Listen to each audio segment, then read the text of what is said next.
Hey, it's Jared with State of Tech, and today we're going to take a look at the Google Clips. Now, this is a smart camera that you're supposed to just be able to clip and kind of put wherever, and it learns and takes pictures of interesting moments. So there's actual AI involved here that is supposed to use the information that it has gathered from, say, perhaps your Google Photos. So if you are an Android user and you use Google Photos to back up your photos, it's actually going to utilize all of that data to understand who's important to you and all that good stuff. And this little guy will take pictures as you have it turned on and just sitting around. So let's talk about this a little bit. This is not a new concept. There was a camera that came out a while ago, and I had one of them.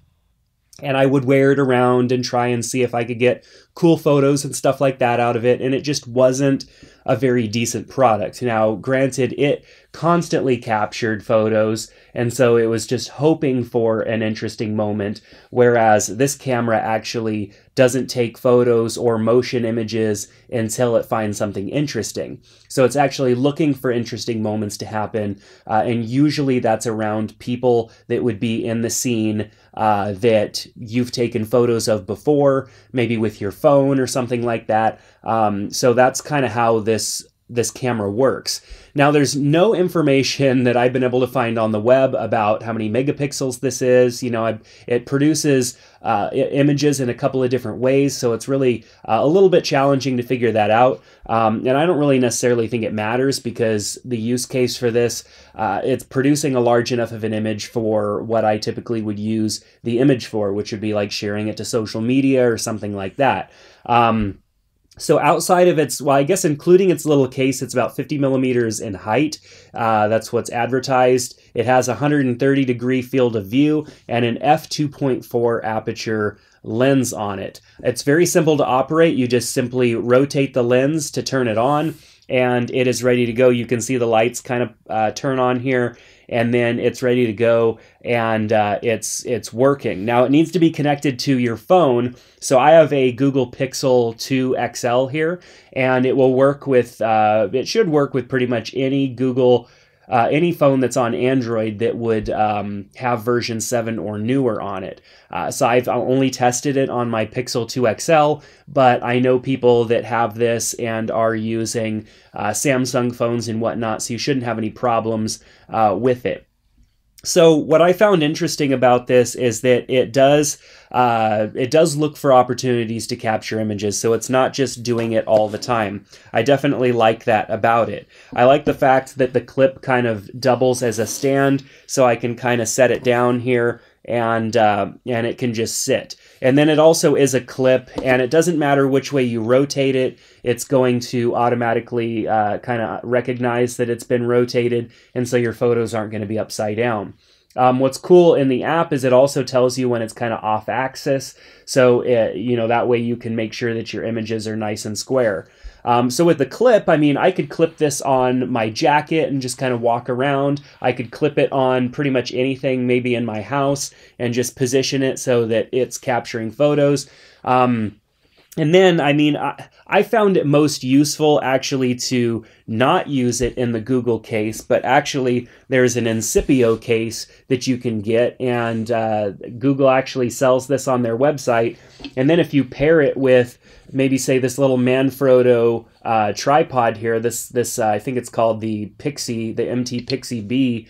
You could just screw this on here, because this Incipio case has a 1/4-20 mount, and then you're able to kind of position this and mount it anywhere you want. This is where it starts to become useful. The whole clip thing, I understand, clip, it's taking clips, photos, and little video clips and stuff like that, and it's kind of a cute name. But the little case here, I'm not a huge fan of. So when you take it off, this is basically what it looks like. Google advertises that you can even kind of set it up and it'll stand on its own without the case. But come on, it's going to fall over super easy. And most of the time you're going to be setting it somewhere that may not be completely stable.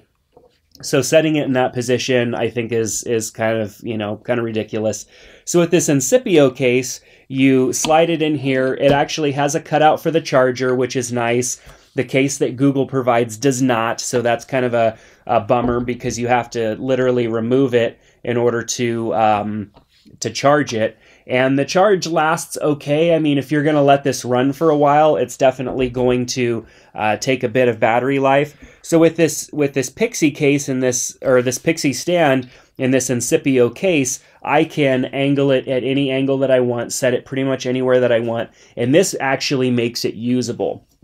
So from there, I have to have the Google Clips app installed on my phone. So you just go to the Google Play Store, download the Clips app. It will connect to your camera, and you can get a live preview right there. So I can actually tap live preview, and you can see, the live preview of me here, which is, is what it is. But let's scroll down, and you can see I had it set up, and I was actually had it running when my kids were playing some Nintendo Switch games, and so it was choosing moments that it thought was interesting. It knows that my kids are interesting to me because I have a lot of photos of them in Google Photos, and you can actually go and have it learn and select which photos you want, or which people you want to make sure to include. So you can help it learn a lot faster. I've also, kind of positioned it in my car so that I can get some shots of my kids. I walked around with it, when we were out at a restaurant. I set it on our table, and it was choosing images here. So it was just kind of fun. I just tested it in different scenarios. And, a lot of times, especially using it for the first time, my kids were super interested in it, and they wanted to see, what it was. They wanted to look directly into it and stuff like that. It was not a very behind-the-scenes piece of equipment for them because they were very much interested in looking at it and wondering if it's taking the picture of them. Because the icon kind of flashes on the front to let you know it's powered on, but it doesn't necessarily tell you when it's taking a picture, and there's no display on it. The only way for you to know what it's doing is to actually watch on the phone. So the phone tells you how much battery life it has, how much of the 16 gigabytes of memory that it has internally is used, and then, whether you want to save your motion clips as a motion photo, a video, or an animated GIF. That's nice because depending on what you're wanting to use these for, if you were wanting to take clips that this thing shot and integrate them into a video project, you would definitely want to have standard video. And also if you're wanting to upload those to Facebook or something and actually have the motion, you're going to need to save those as video. Of course, the motion photo is just like a motion photo that you shoot with your phone. It's a photo, but then it has a bit of motion to it, and that's really only going to work in supported apps such as the Google Photos app. Animated GIF is lower quality, but you can definitely share those, embed them in websites and all that fun stuff. You can set your video quality. I just set it as high. You can set autosave as on or off. I set it as off because I wanted to manually choose which ones to save. And then the capture rate. This is an important one because if you're planning on running this for a long time, perhaps you have this Incipio case, you're running power to this, so that way it'll run for a long period of time. You may want to set it to low so that it takes less photos.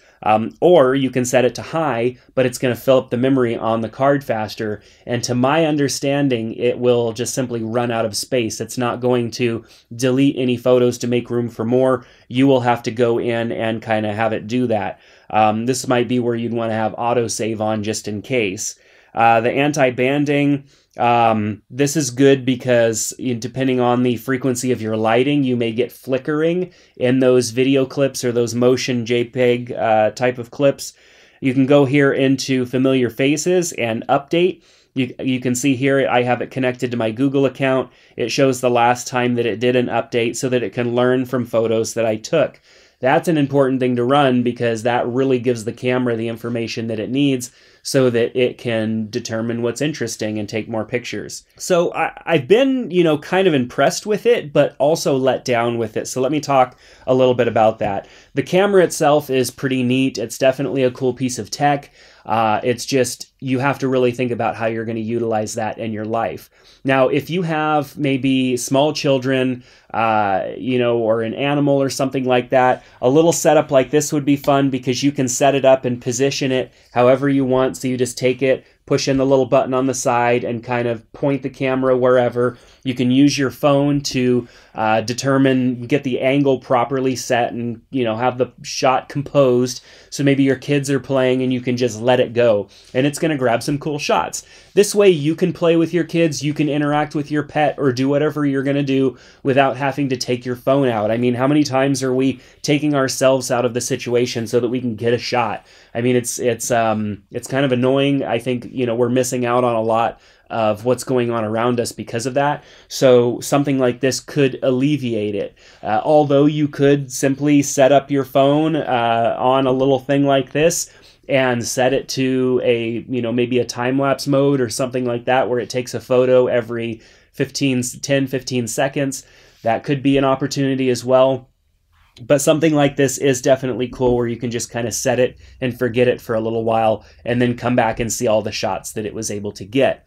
So that's neat. I mean, I like that, but you have to really consider, is the price worth what it's providing for you? It definitely doesn't take as good of quality of images as, say, your Google Pixel 2, your modern Galaxy S8, or the coming S9 phone, your iPhone or something like that. It's not going to capture as good of a photo as one of these other devices. But you do sacrifice probably, you know, the size of this thing, you know, what it's doing. They can't put high-end, you know, totally high-end equipment in it because its size and the battery life. I mean, the battery life is pretty phenomenal considering how small, how tiny this is. So the device itself, I mean, I do really like it. It's got, you know, a good amount of storage. It says 3 hours of capture time, which I've been able to get in just letting it run just to see what it's going to do and what it's going to capture. I don't think it's very usable out of the box just with the clip case here. I think the clip case is good for setting it. If you set it on a table or something like that, it's good, but you're getting like more of a down low up shot at people, even if they're kids and they're shorter. You're getting that down angle, which just isn't a very attractive angle. If you are wanting to set it up high, because of the angle of the clip, it's actually pointing the camera up a little bit, which you needed to point the camera down in that instance. The clip is nice because you can clip it on you. Maybe you're taking your kids to the zoo or you're going out for a day. Clip it on you. You can get all those shots without having to worry about, you know, getting your phone out and whatnot. It takes a big enough photo that you can crop in a little bit and still have an average photo. It's not going to be as good as your phone, but it's still going to be better than nothing at all. But like I said, I mean, with this setup right here, you can hold it. You got the tripod closed. You can hold it like that, and then, of course, walk around and have it get shots where it's not filming all the time. It's not totally using up all of your memory. It's getting shots that it thinks are going to be interesting. So when your kids turn around and look at you, it's getting shots of their faces, you know, people that are around you or whatnot. You can hold it at yourself in a group of people and it's going to get the shot. If you want to force it to get a shot, there's a button on it and you just simply press the button and it takes the shot. So that way, if you're walking, you know, maybe you're worried about it not getting a shot of your kids or whatever because they're walking away from you, you just simply tap the button and it's going to go ahead and get that shot for you. So I really think that this setup here is probably like the best case for it. The best use case for it, because you've got the tripod, you can set it down, you've got the adjustable head, you can move this around to any angle, you've got the Incipio case, which allows you to get to the charger without having to remove the case all the time. That's a bummer with this. I feel like this is pretty flimsy as it is. How many times am I going to be able to take the clip camera out of this, you know, multiple times, maybe once or twice a day even, before this starts to kind of not fit nicely anymore? I just like the Incipio case a lot better. And of course, having something to hang on to. Holding it outside of the case is definitely doable. You know, you can hold it, walk around with it like that or whatnot, or even the Incipio case, you can actually set it down and it's still going to balance pretty good.